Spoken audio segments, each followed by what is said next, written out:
Once the beacon of aviation on the continent, Ghana Airways was founded on 4th July 1958 by the government of Ghana with startup capital of £400,000. At its prime, the airline flew major routes and had some of the prime aircraft in its fleet. But things began to turn sour, particularly around the year 2000 after surviving major challenges. Passengers en route to Baltimore had been left stranded at some point in their transit flight, affecting the once illustrious image of the brand. The national carrier's debt had also reached a concerning level, with one of the airline's DC-10s seized at Heathrow Airport in June 2002 after $4 million in unpaid debt by one of its British creditors, who got a legal judgment in order to recoup the debt. The creditor only released the aircraft after the airline paid $1 million. After the seizure, it was reported that Ghana Airways was some $160 million in debt, and the airline would require a foreign partner if it were to survive.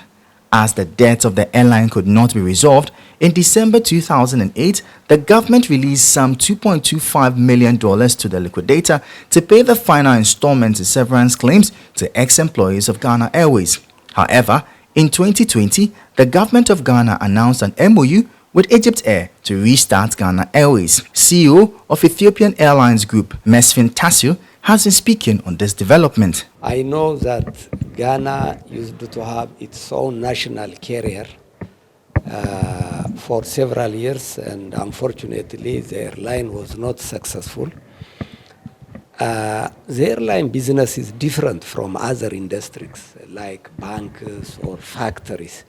It's a different business, and it requires special competencies, special experience, particularly in the leadership, to successfully set up an airline and develop it.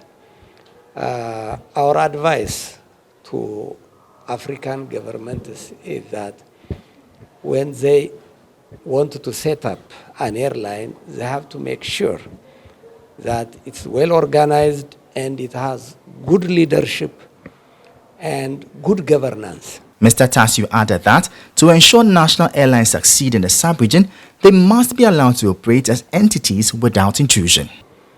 Several African airlines, not only Ghana, but in other countries, didn't succeed. And there are several factors. One of them is interference from governments. Once airlines are set up, they should be left alone without any interference to do the business profitably.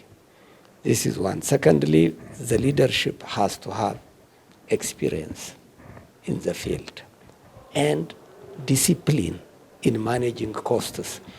Costs are elements that kill airlines, and any airline that doesn't manage its cost is doomed to failure. So that is our general advice to anyone who wants to set up airline in Africa. Meanwhile, the government has revealed that plans are far advanced for a national carrier to begin operations in Ghana. Since 2004, the country has been without a state airline after Ghana Airways grounded to a halt. But Deputy Transport Minister Hassan Tampoli reassured that progress had been made between the local and international partners in ensuring the project is implemented soon. He spoke to the media on the sidelines of the 4th Aviation Ghana Stakeholders Meeting 2023. We are almost in the final stages, of that one. So the parties are still, in the final stages of discussion for us to roll out. So we don't. You have the local partners and their foreign partners. So they are still having some discussions at an advanced stage. So we don't want to, at least for now, second guess what the discussions are going to come out with. So we'll get there. But we had a timeline like the third quarter of this year. Is that still feasible? Like I said, it's all subject to what comes out of the discussion between the parties, government, the local partners, and then the foreign partners. We'll get there.